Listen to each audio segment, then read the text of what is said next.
Nico Nicastro's Empire of Ashes. Chapter 20. When I saw the king again, he posed a question to me, what had preoccupied him during long night marches in Gedrosia. What does it mean to be Persian? When he first asked this, I thought it was a joke. But he was serious, and by asking it, he meant more than simply the fact that a man was born in Persian territory. Are you asking about the customs of Persians? I'm asking about customs, he replied, and clothing, and the way they think, and everything in their history that makes them what they are. What reply to make? As Greeks, we have insults for the Persians like carpet munchers, runaways, and spear droppers. And we have words to describe the Persians that flatter us more than they describe them. Words like arrogance, decadence, slavishness, obsequiousness, cowardliness.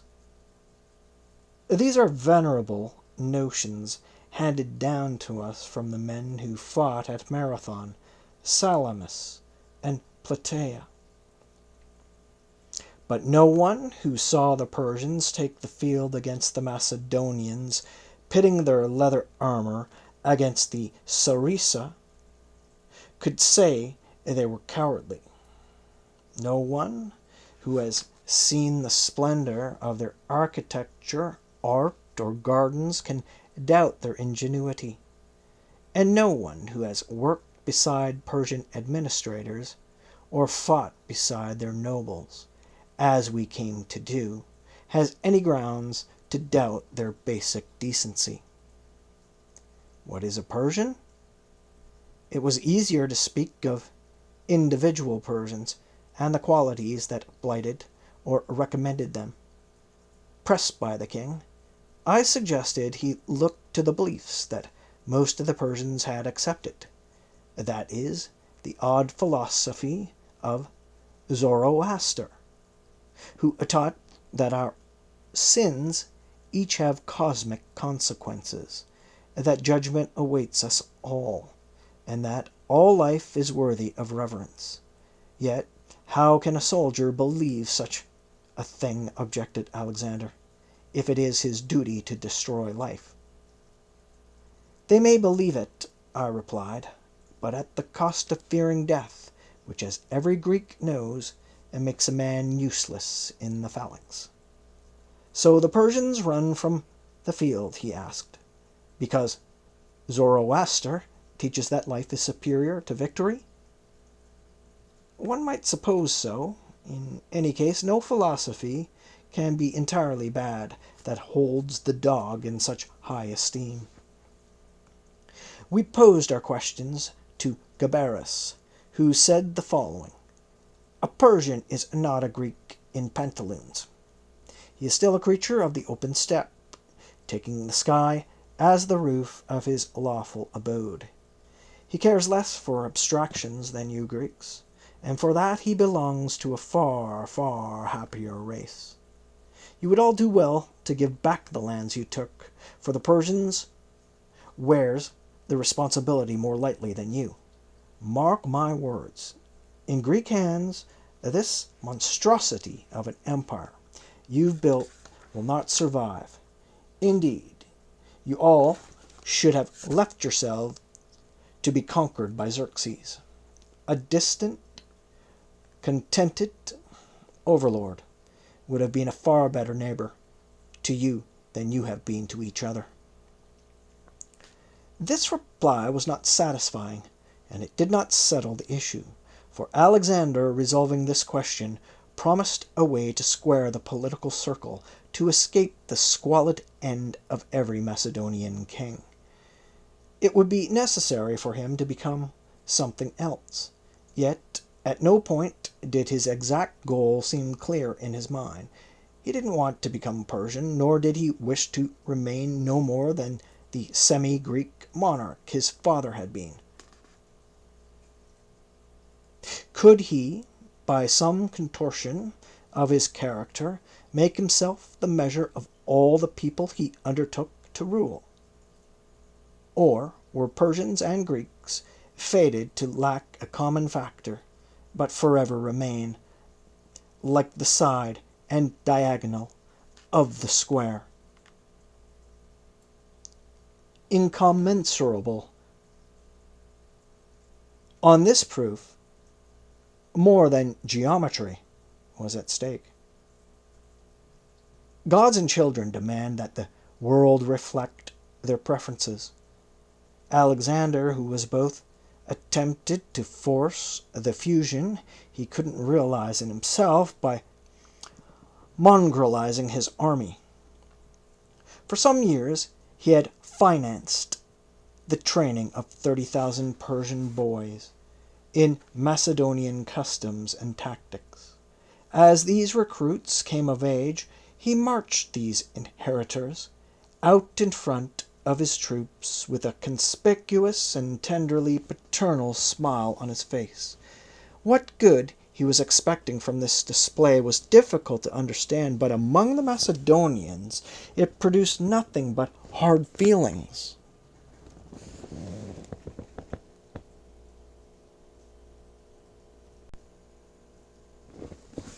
Their resentment was aggravated further when his inheritors began to take positions in the phalanx vacated by his aging veterans.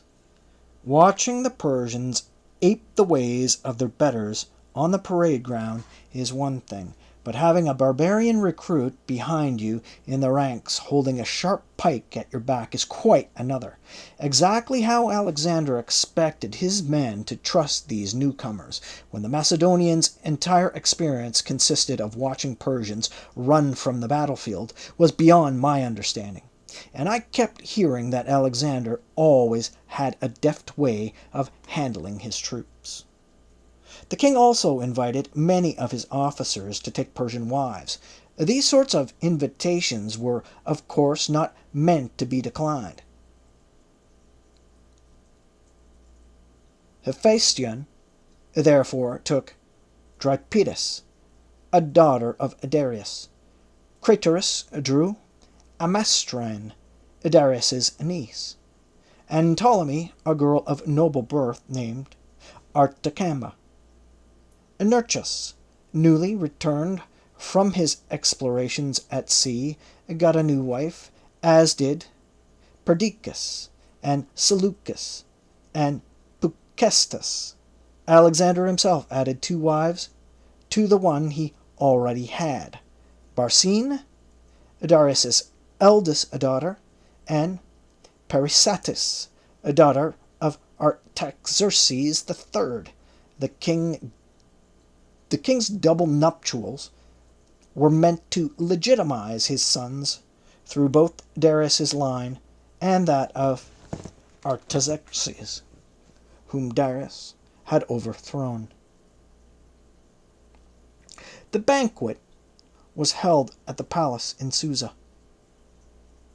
In the forecourt he built a gilded loggia, draped with garland and perfumed by aromatic woods, lined with 92 nuptial couches, each carved from single trunks of Lebanese cedar.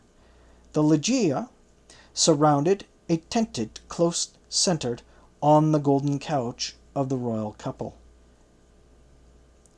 Pennants trimmed with tiny bells tinkled in the breeze as peacocks strutted across the great orchestra, each one followed by an attendant to assure no bird would soil the blessed event. The brides, who were delivered from the hands of their fathers, according to their ranks, presented themselves in veiled finery to the reclining grooms. Each was married as she was pulled to a sitting position on the cushions.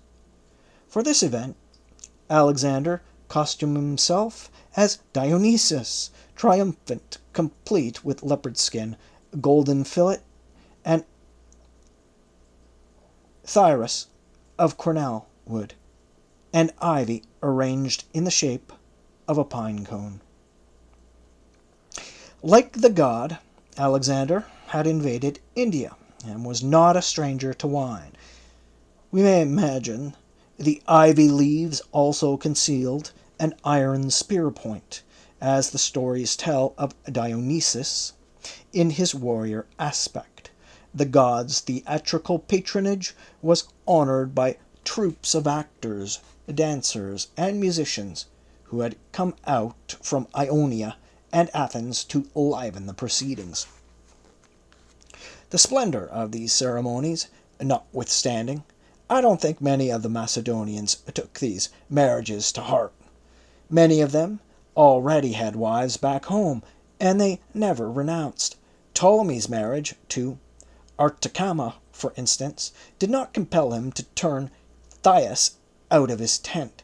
In fact, taking native women was a common practice on long campaigns. Wives, concubines, or other varieties of female companionship could be obtained in the camp market like any other commodity. I say, I believe the banquets went splendidly, because I was not there. Instead, I drew the task of handling Rogaine.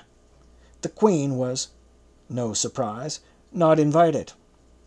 I had had some success in getting her to change her wardrobe and habits, but the insult of Alexander's betrayal undid all the progress I had made. And now everything Macedonian was shameful, odious. The reversal was ill-timed, because by some perversity of the fates she was at last pregnant with Alexander's child.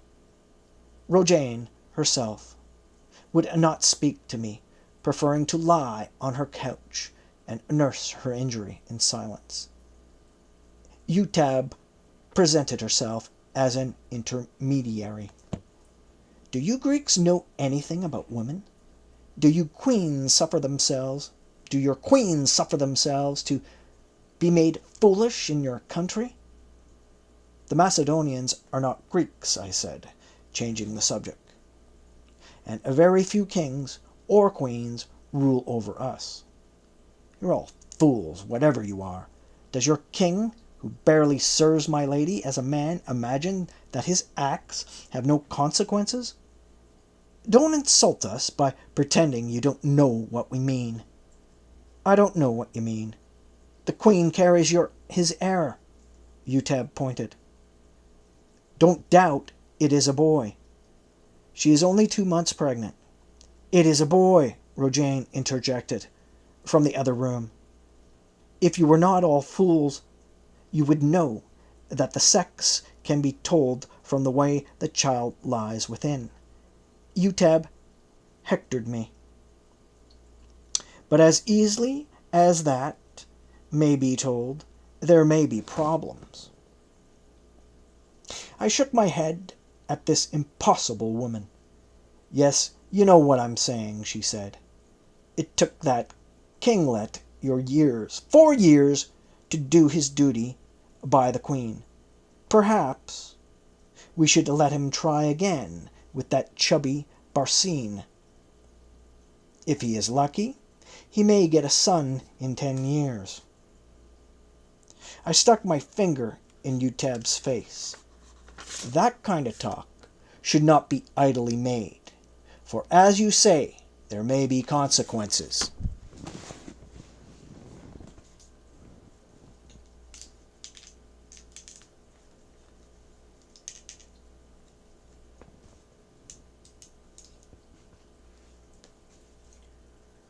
Don't show me your coxcomb, Macon. It is far too late for that. Eutab, that's enough, commanded Rogaine. She was suddenly standing at the door, wearing the woolen peplos I had forbidden her. Her hair was escaped its clasps, and there was a puffiness around her eyes that showed she had been crying.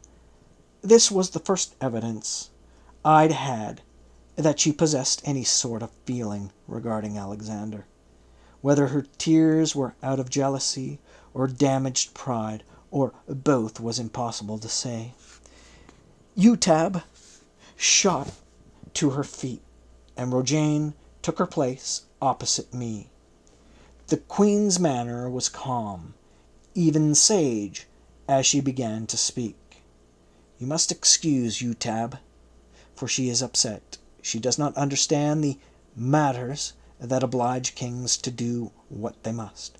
Honestly, I expected something like this, though I confess my guard went down when our son was conceived. I therefore have one question for you, as our friend, which I hope you might answer the best you can. She proceeded to ask about the history of the Macedonian throne, and specifically the fates of those mothers and children who ended up on the losing side of succession disputes. As the daughter of a king, she must have suspected that the picture was a grim one. I was therefore in no way free to make up any story. I wished, as Ashkenaz claimed, what would have been the point, when she could have gotten the truth from any number of other sources. Perdiccas and Ptolemy, you take just two, who not have hesitated to describe in detail what end awaited her and her son. If I had lied, all I would have accomplished would have been to discredit myself. I thank you for your honesty, Macon, she finally said. We will not speak of this matter again. The speaker was interrupted by a noise from the floor. It was Swallow, scratching one of his uncut toenails against the planks. When Macon looked at him, Swallow pointed at the water clock. The flow from the reservoir had slowed to a trickle. Yes, I see that my time is almost up. I suppose I had flattered myself to think I had the same skill as Ashkenaz in sensing when his water has run low. And I think I haven't even killed Alexander yet, so to speak. Relax, Ashkenaz. That was a joke, not a confession. So I must conclude. As he alienated his wife, Alexander made additional trouble for himself with his veteran soldiers. It had now been 10 years since the Greeks had crossed into Asia. Since many of Alexander's men were then too old or too weak to serve him further, he ordered 10,000 Greeks cashiered from the army, albeit with a fortune of 1 talent each, as a bonus for their service. Craterus was given the task of leading these veterans home. The veterans, having already seen their commanders take Persian wives and their positions taken by barbarian levies, were in no mood to accept dismissal. As Alexander took the rostrum to praise them, the men responded with jeers, performing mock prostrations, asking him if he would prefer an army full of Persians, and, yes, calling him Darius Alexander. The king did not perceive these things at first, speaking as if in a dream from which he was reluctant to awake. When he did notice them, however, his face flashed a deep red, and he looked directly at those who insulted him. "What injustice have I done you," he asked, "that you dishonor this leave-taking? Speak out like men, not children, for after our service together, you owe me as much." "The dishonor is done upon us," said a voice from the crowd, "for Alexander has forgotten the men who gave him the land of Asia, and thinks they may be bought off for mere gold." "Maybe he thinks he will invade Africa by himself," cried another. This remark made the rest of the men laugh. Alexander did not laugh, however, but instead called his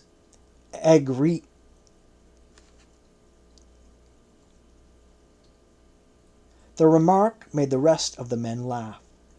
Alexander did not laugh, however, but instead called his Agrianian guards. The instigators were arrested in a dead silence, as king and army eyed each other. Their mutual hostility was strange in light of all they had accomplished together. It was as if the mortal body resented its divine head, and the divine head spurned its body. Alexander moved to speak, but was seized by a violent coughing fit that lasted a long time. As he convulsed, he grasped his side, over the place where the Malian spear had punctured his lung. "This is a fine day, my companions, for this is the day I found out your true estimation of me. You gave me Asia, you say. I gave you respect. I took a race of cowardly, dung-smeared vagabonds and forged an army. I gave you lifetimes of memories to grace the heritage of your families. For you will return to Macedonia with much more than a talent of gold in your hands. You return with the kind of esteem that is unassailable for the rest of your days. And for what I have asked in return, a bit of purple to wear and the kisses of my dear companions. Beyond these, I have demanded no special privileges. I have known the rigors of the camp and the march as well as any of you. In the Gedrosian desert, I could have taken water, but did not, because there was not enough for us to share. Can any of you deny it? So what will you say now, when people remind you that you consign me to our enemies? How will you explain the end of Alexander? Go then, go back to your small lives, your ordinarianness. Sustain yourselves with wisecracks instead of honor. I have nothing more to say to you." Thereupon he spat on the ground and retreated to his tent, as he had done before on the death of Clytus, and when he was forced back from India. He took no food and saw no visitors for the next day. For a good number of the men, this temper had a too familiar ring, and they did not respond to it. Yet for others, particularly those of weak or compliant minds, the king's upset was intolerable. Alexander increased their discomfort by issuing new commissions for officers. Most of the names on the list were Persian ones, and some of the nicknames of the regiments had been transferred to their Persian counterparts. Again, for those who had set their hearts against him, who considered their divorce to be final, the commissions only confirmed their suspicions. But for some, this estrangement had gone too far. Abandoning their pride, they surrounded Alexander's tent and called for his forgiveness. When he did not answer, they broke down entirely, making such a riot of pitiful wailing that the king's heart softened. Appearing before them, he honored all by receiving their kisses, and wept tears of good fellowship with them, saying without irony this time that it was indeed a good day. Of course, not all of the 10,000 veterans came to Alexander's tent that night, or even most of them. But instead of dwelling on the absence of their comrades, the king chose to recognize the humility of the few hundred who did come, and in so doing to excuse the lot. The incident perfectly typifies the dilemma of his leadership. Among his veterans, as in the city, his hegemony did provoke bitter and in some respects unjustified hostility. To both challenges Alexander responded wisely, choosing not to force his will when a simple declaration of victory would do. The other important part of this incident was that, Perdiccas and Ptolemy managed to maneuver Craterus into leading the veterans home. Alexander presented it as an honor to his old comrade, and under other circumstances it would have been. I am suspicious, though, that this honor absented Craterus from the scene just as Alexander fell sick at Babylon. When the veterans marched at last, I saw Craterus embrace Alexander for what seemed like a long time. Then the king kissed him, and brushing away a tear, Craterus barked an order to the men, who also had tears flowing down their cheeks. And so the weeping army departed from Cilicia, where they would construct a fleet to sail home. None of them would see Alexander alive again. But it is late in our story. After years on campaign, Alexander's exhaustion manifested at every level. A man may show it: physical, intellectual, emotional.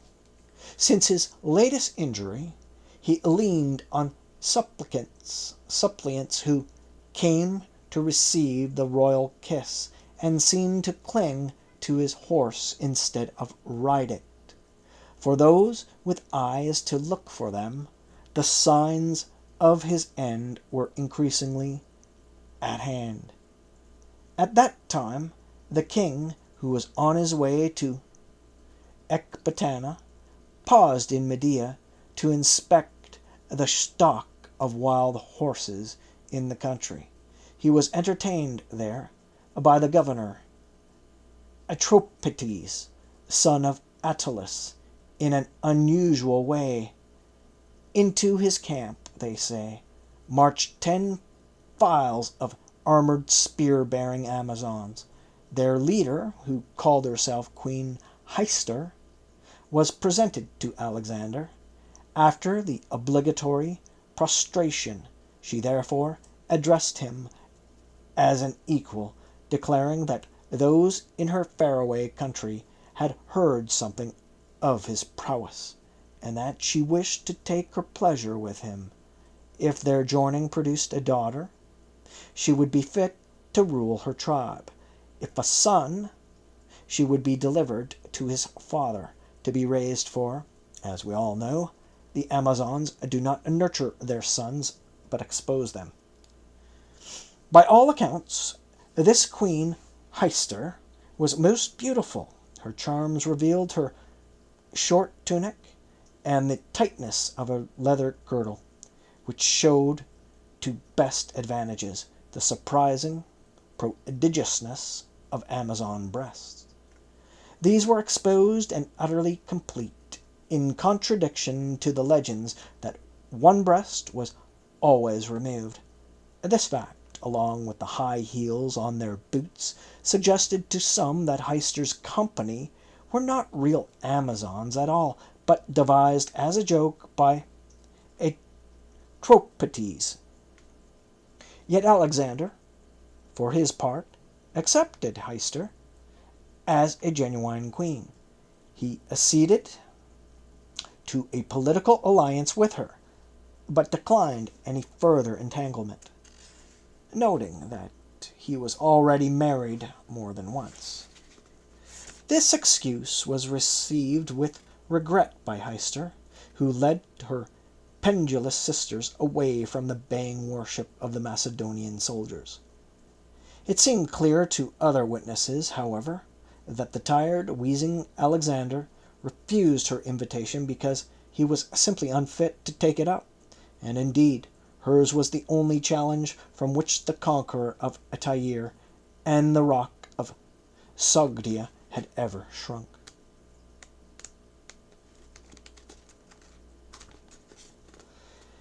It is a truism that men enjoying good luck turn skeptical of prophecies. Tai Chi's graces are understood as the fruits of hard work, wise planning, or whatever virtues men like to attribute to themselves, and not the whims of the gods. Since the news for Alexander had been very good for a long time, he lately had a little use for the services of the soothsayer, Aristander. The king attended the regular morning sacrifices as a duty, though his face showed his mind was elsewhere, and the seer seemed to take the hint, producing auguries that provoked little comment one way or the other. It was therefore something of a surprise when, during the reading of a ram's entrails at the palace of Ecbatana, Aristander paused over the liver. The king asked what troubled him. "The liver has but two lobes. And look here, how the vein is distended." Alexander looked. He was no judge of such things, but knew very well that it portended an event of significance.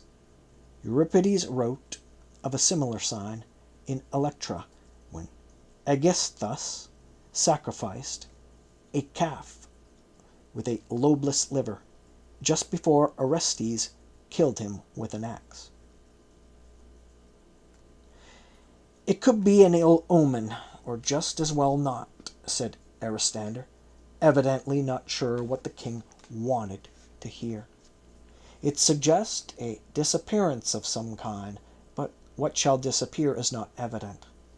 Alexander was preoccupied with the planning of a naval expedition through the Caspian Sea. That his whole fleet might disappear was worrisome, but Aristander found nothing inauspicious about the king's relations with Poseidon. For lack of a special sign, Alexander contented himself with the usual precautions, extra dedications to all the gods, and instructed Aristander to sacrifice again. When the second try showed nothing amiss, Alexander seemed to put the incident out of his mind. At this time his relations with Hephaestion had lapsed into a kind of tense formality with the arrival of Bagoas, then Rogane, then Barcine, and Parasatis. The king's intimacies became increasingly subordinate to the rule of his empire.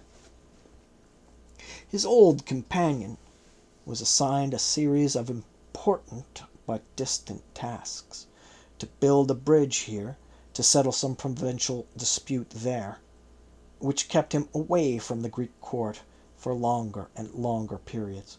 To be sure, Hephaestion relished these opportunities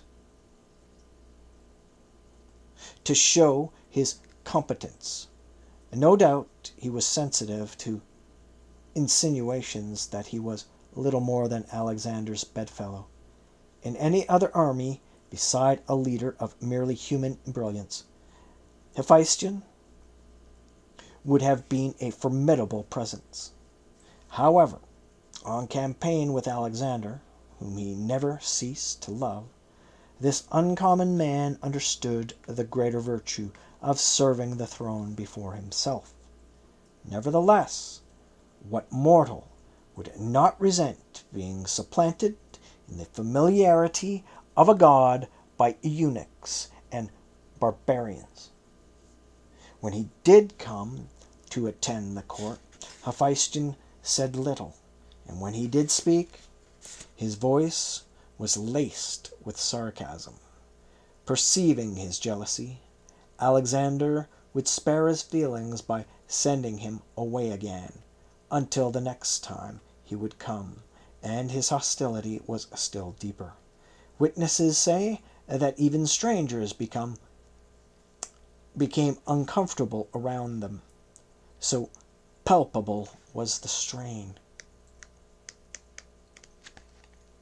But Alexander's continued affection was clear when his old companion was suddenly taken ill at Ecbatana. When his fever stretched into a second and then a third day, The king sent his own personal doctor to tend to him. Hephaestion rallied, his appetite returning. Alexander, meanwhile, was obliged to attend athletic games he had organized for Persian boys, whom he had observed lacked civilized pursuits. It was while he presided over these games that word came that Hephaestion had relapsed. Abandoning the event he had worked so hard to organize, Alexander rushed back to the friend's side, but he was too late. Hephaestion was gone. The dregs of a pitcher of wine he had ill-advisedly taken with lunch still at his side. Alexander behaved at first as if he would not believe it. He carried on with talking to the dead man, breaking his monologue only to snarl at anyone who approached the body. After some hours, this banter lapsed into inconsolable despair. Casting himself on the corpse, Alexander wept without shame, crying out his regret at this or the disagreement going back to their boyhood. At length he bellowed for a knife, and those around him became genuinely fearful that he would do harm to himself. But instead, Alexander sliced off all the hair on his head, including his eyebrows, and retreated, crazed and bloody, to his bedchamber. Alexander and Hephaestion had not been close in their final years. It took all of us by surprise then that the king went so entirely to pieces over his loss. He ceased to wash. His skin again became covered with the spots I had first seen on him years before at Chaeronea. In that time he passed just 2 orders first. The doctor who tended Hephaestion, Glaucius, was to be executed.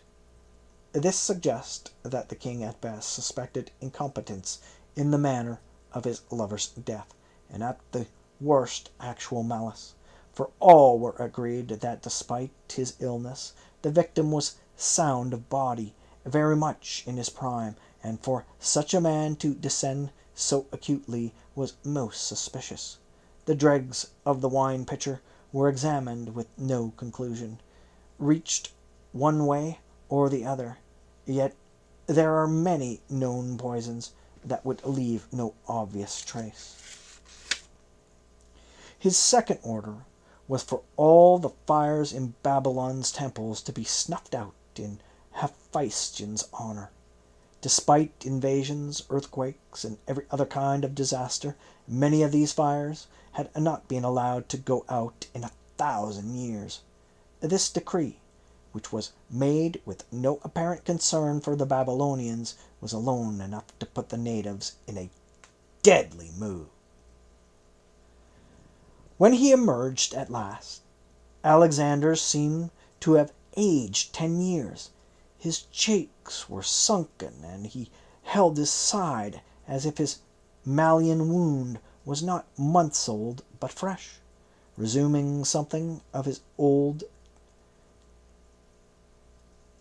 decisiveness, he ordered the court moved back to Babylon, where he intended the funeral to be held.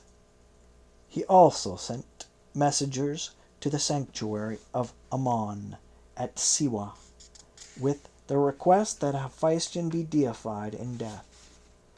The king did not wait for the god's answer, however, offering immediate sacrifice to the memory of his departed friend, and speaking to him in the cold, easy style they had known in happier times together. It is some 300 miles as the crow flies between Ecbatana and Babylon. Alexander walked the entire distance in his bare feet, with just an old cloak over his head to protect him from the late spring sun. For the journey, Alexander had, according to the advice of his Egyptian ambassadors, placed his companion in a series of 5 nested sarcophagi, with a golden one closest to the body, and a lead vessel outermost. The Egyptians are known masters of the embalmer's art. When the sarcophagi were cracked open some weeks later, all were amazed to see that Hephaestion's body was utterly free of corruption. This preservation did not mean that Alexander had abandoned the rites we recognize as Greeks. Hephaestion would have his cremation.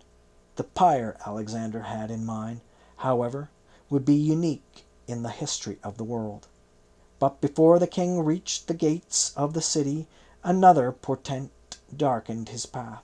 A party of Babylonian magi, priests of the temple of the high head, whose reconstruction had not yet begun in the 7.5 years since Alexander promised to restore it, approached him with a warning. Their god, Bel, had revealed to them that Alexander would meet his death if he entered their city. Instead of marching west, they said that great Alexander should go to the east, where nothing but victory and good health would be his for the rest of his days. Still, in the depth of his grief, the king had little patience for diversions of any kind. He understood that the Babylonians, whom he had freed, would prefer to enjoy their autonomy without their liberator's actual presence. Yet the lands through which his army had marched were already stripped of usable stores. Gods notwithstanding, he could not turn east. Hephaestion's spirit, moreover, was destined to depart this earth from its very capital. No other place would do. Alexander did his best to accommodate Bel by marching beyond the city and entering from the east, by the Adad gate. In this way it could not be exactly said that he entered Babylon by marching west. The Magi seemed unmoved by this logic until the king facilitated the release of funds for work on the temple, after which they endorsed his acts without reservation. We might even suspect that this was the object of their embassy to him all along, if subsequent events did not prove the work of their original warning after all. After then assuring Hephaestion's commemoration, few other matters preoccupied the king's attention in his last days at Babylon. The only blemish on what he considered his ideal capital was her dilapidation under Persian rule. Where the great kings kept the city a backwater, Alexander planned to bind it to his empire with a massive dredging and enlargement of her harbor. The new facilities would be filled with warships that would carry his rule to Africa and ultimately to Carthage and Rome. To these ends, he ordered further exploration of the lower reaches of the Euphrates River and beyond to the coast of Arabia. The dredging and shipbuilding paled in comparison to the titanic construction underway near the west sector of the city's ring wall. There, Alexander ordered the erection of a pyre as massive as a Gizon pyramid, consisting entirely of the most precious offerings imaginable. Troops swept through the city to accept, or in some cases to compel, donations of rare furniture, statues, vehicles. These were assembled on a series of platforms increasingly set back as they soared to the summit, where Hephaestion would lie on a gilded couch set inside a gilded room within an entire gilded house. When it was completed, the pyre was more than 200 feet tall. The commissioned elements alone, including the wood and gilded giants and fox ships, rams, and centaurial mushies, cost 10,000 talents. This figure does not include the value of all the private donations for the cost of the funerary games the king held, which included thousands of athletes from as far as Sicily. All these together made Hephaestion's funeral the most lavish dedication to fraternity in the history of the world. The time finally came when Hephaestion, dressed in his armor, and still as beautiful as the day he died, was borne up to his bier. 4 regiments of inheritors, armed with bows, were arrayed opposite each face of the pyramid. At a signal, the archers loosed flaming arrows. The sight of the blazing bolts simultaneously rising to ignite the pyre was unforgettable. The mass of wood, ivory, silver, and gold erupted on all sides like a volcano, with a heat so intense it melted the bronze bosses on the wheels of the chariots. Parked 100 feet away, the flames reached high enough to daub passing clouds the color of blood.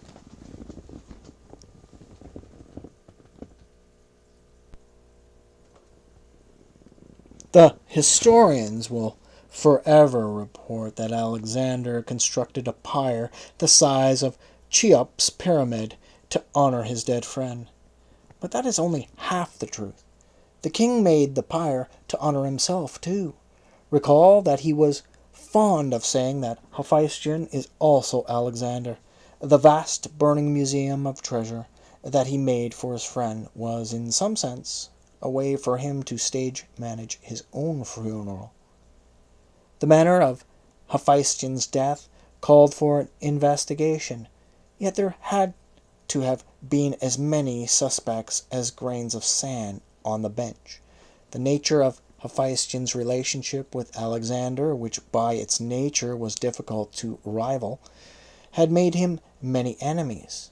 That Alexander insisted on placing older, more capable men under the command of his lover built up resentment against him. Hephaestion's personal qualities, his loyalty, his good looks, had always attracted envious eyes. Gossips spoke of a feud between him and Eumenes, Alexander's personal secretary. But would even a secretary be foolish enough to take action for such a public spat? Others said that Bagoas wanted him dead. Yet Bagoas had long before stolen Alexander's intimacy, so what more did he have to gain by murder? I would have suspected Perdiccas and Ptolemy had a hand in it, to further assure the succession of either one of them to power, which is to say, I would have suspected those two, if an incident had not occurred that convinced me, in this case, of their innocence. On the night the great pyre burned, I was standing next to Rogane. Her mood was as buoyant as I'd seen in months. With the rest of us, she watched as the lights were extinguished in the temples, and the stars appeared with a brilliance rarely glimpsed by the citified Babylonians. I heard her gasp with delight as the conflagration wafted Hephaestion's spirit to heaven. But just as the athletic games were about to begin, the queen excused herself.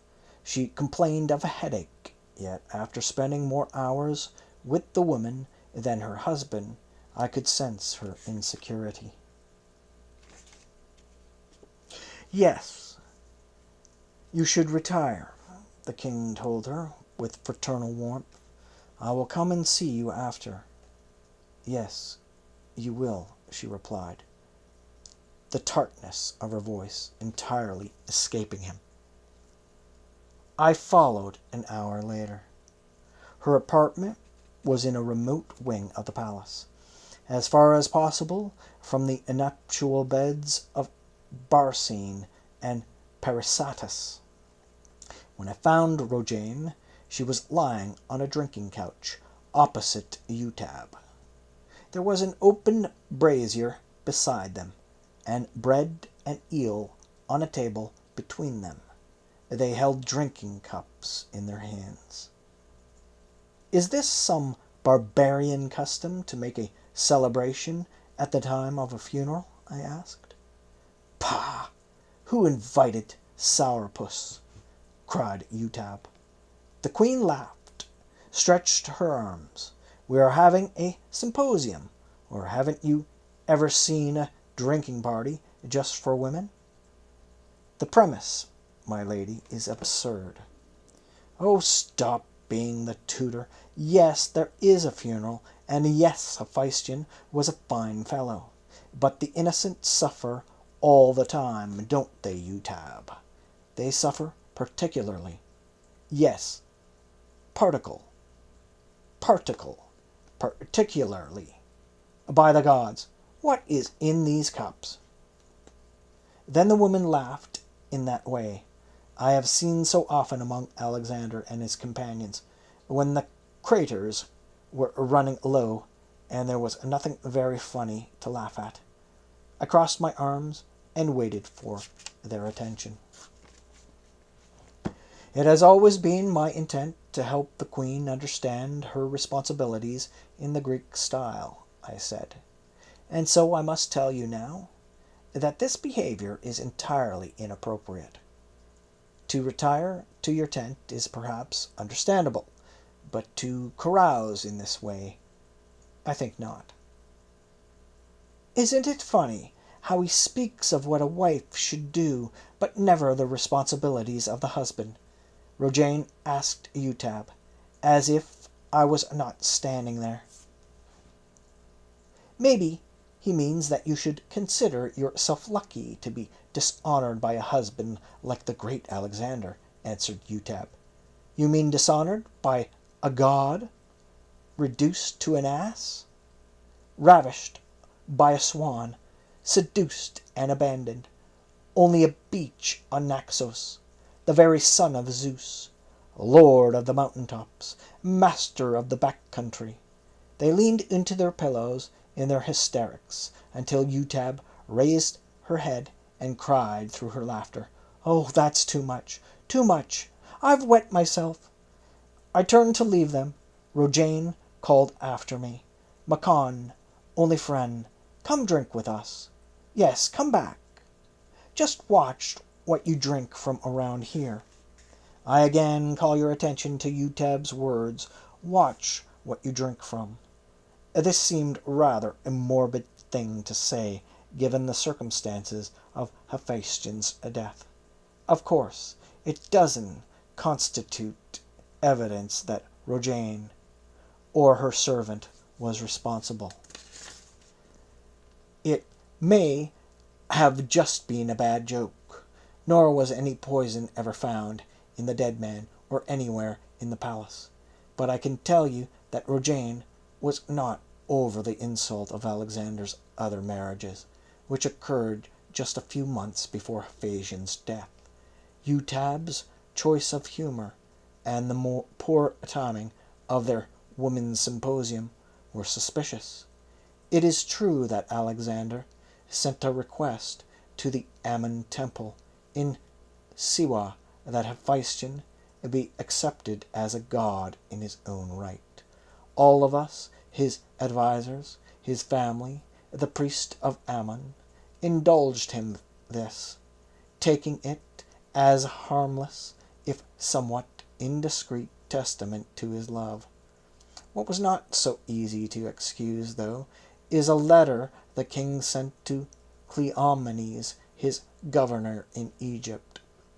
Remember that this was the same Cleomenes who, upon taking control of Egypt in Alexander's name, cornered the grain market in that country. I am told this raised the price of bread tenfold here in Athens. I submit a copy of this letter into evidence with the magistrate's permission." "The clerk will read the letter," said Polycletus.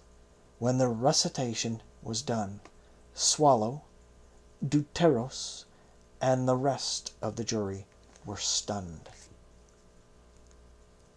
This is the exact text of Alexander's letter. I was there when he dictated it, and obtained my copy from Eumenes. Yes, Alexander orders Cleomenes to construct a marble monument to Hephaestion in Alexandria, and promises that if the construction pleases him, he will pardon all of the governor's past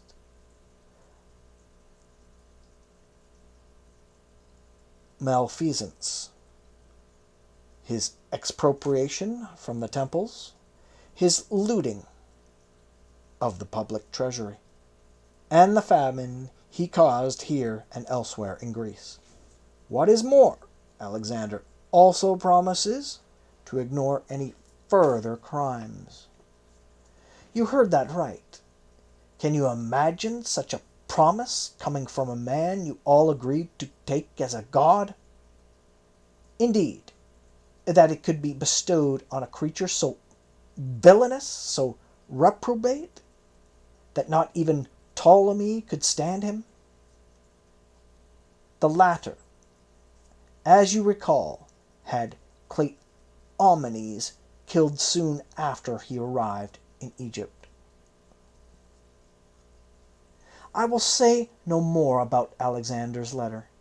There is no need to gild that lily. Memories of the pain in your empty stomachs and the cries of your underfed children shall be testimony enough. But out of curiosity, how high did the price of wheat go in the market, just a few feet from where we sit here? Aeschines. 3 drachmas for a capith. 4? Higher, someone cried from the back of the room. Higher still. But we must forgive Aeschines his ignorance, for he was not here to suffer with you, nor was I, for that matter.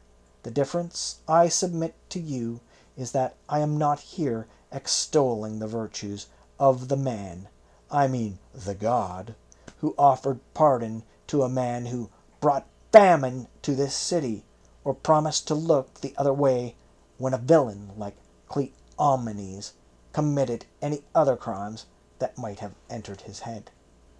As deep as his grief was for Hephaestion, there should be no doubt that Alexander did recover from it.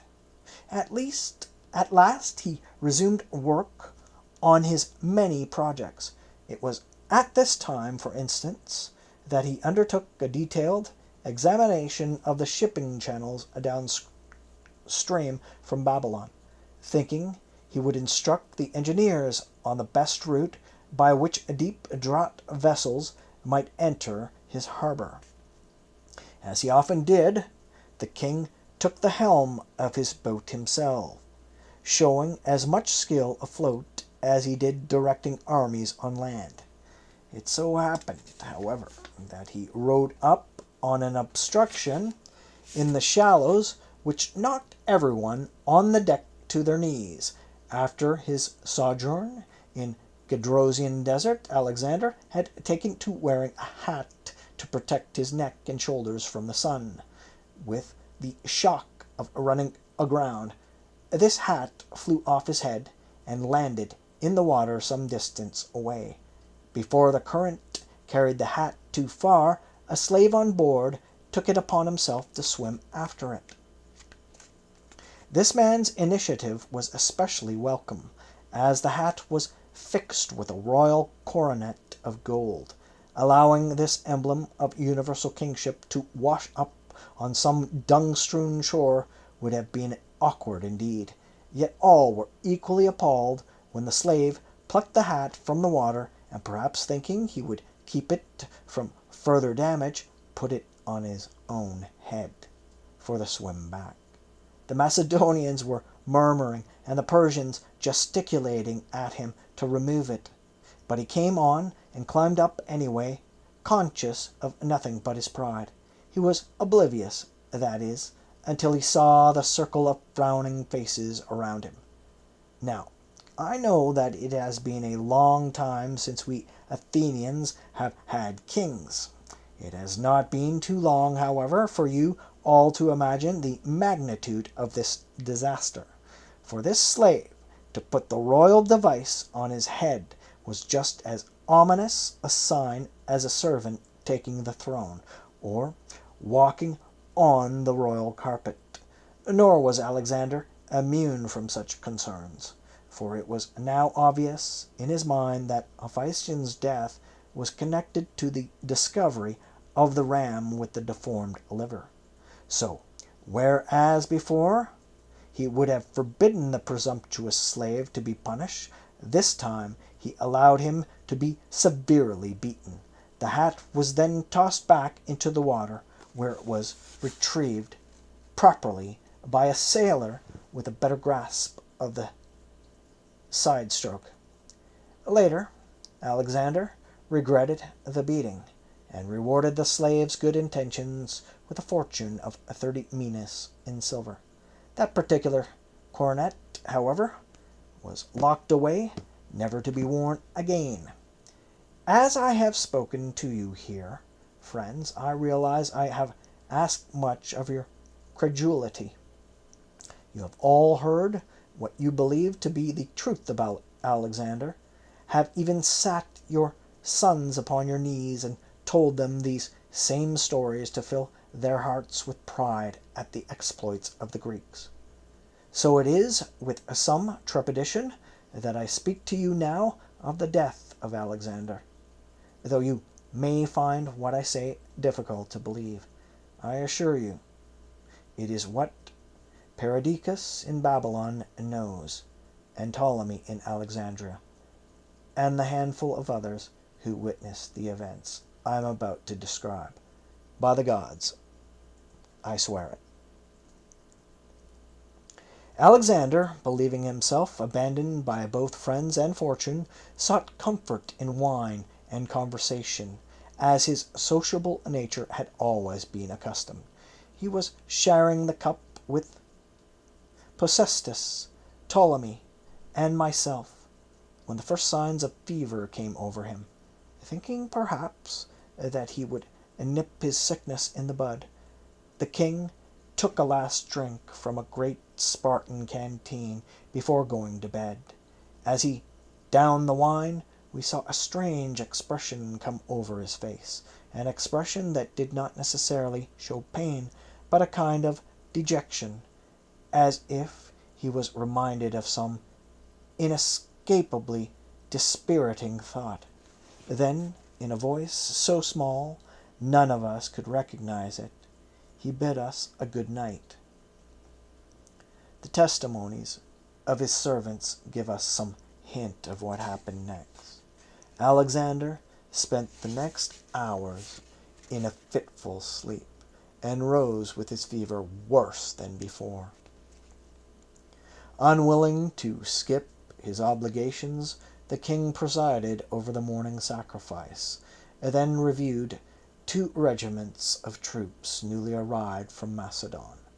Then he bathed and withdrew early, perhaps still convinced that his illness would pass.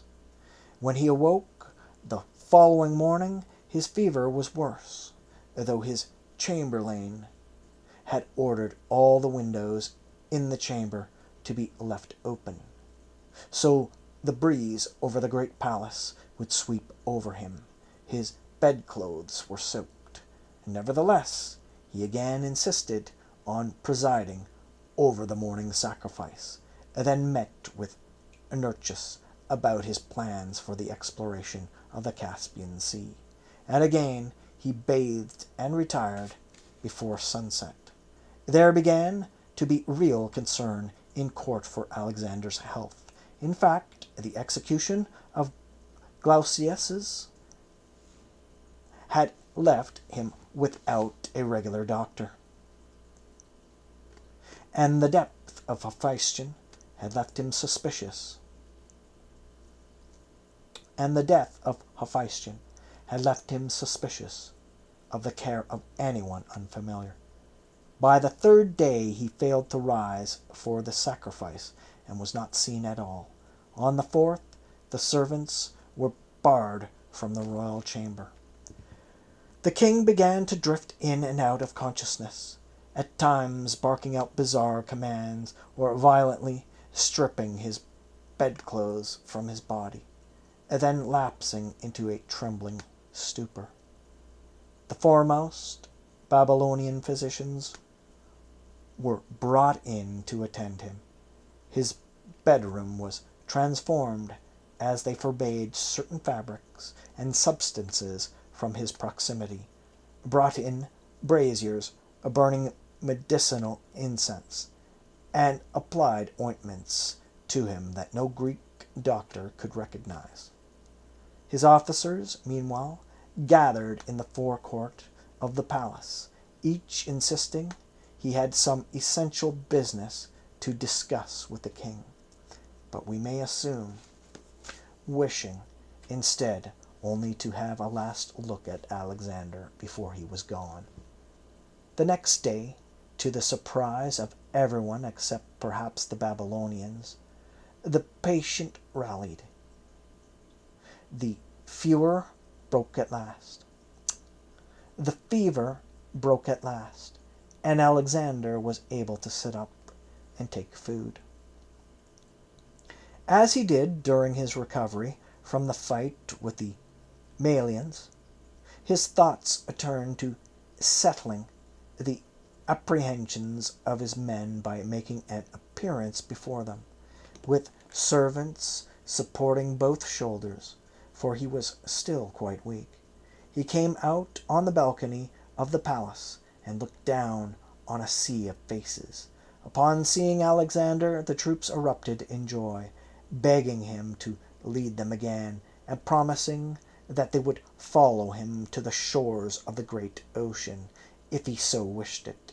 The king raised his hand to acknowledge them all, and opened his mouth to speak, but could produce only a whisper. In their thousands, the soldiers all leaned forward, as if they might discern the invalid's faint words from hundreds of feet away. Of what Alexander actually said, none could be sure, except that his statement twice included the word duty. Exhausted, he then had to be carried back to his room. It was at this point that a peculiar thing happened. Rogaine, who had been standing behind the king as he appeared on the balcony, attended him as he settled back on his bed. It was the first time she had stood at his side since the illness had struck. She then insisted on helping her husband drink some water, which she professed to have fetched herself from the cistern. The Babylonians, who were not unfamiliar with the art of poisoning, examined the contents of the cup and could find nothing suspicious about it. Nevertheless, they brought in a taster. Rogaine professed great annoyance at the doctor's impertinence, demanding by what power they could so insult their queen. When the taster did not drop dead, they begged her forgiveness, and thereupon left the patient to his wife's tender ministrations. Alexander took the water and slept peacefully. The next morning Rogaine was gone, and the doctors were confounded to find the king in the grip of a fever and new symptoms. These included sharp pains in his abdomen, and a fierce thirst that propelled him into a frenzy. The latter would not let him rest, so that Alexander could not conserve his strength at all. By the evening both his heartbeat and his breathing were faint. The doctors, perhaps with Glaucius's example in their minds, brought to bear every art at their disposal to save him. By early the next morning they managed to wake him for what all expected would be the last time. His generals were brought in, and he was asked if there was anything he wished to tell them. Perdiccas leaned down to hear his answer, which was but a single word: water. Hours later, the messengers to Ammon in Egypt returned with an answer to Alexander's request for Hephaestion to receive divine honors. The god said that all such men, including Heracles and Achilles, merit worship as demigods. It was an answer that would have pleased Alexander very much.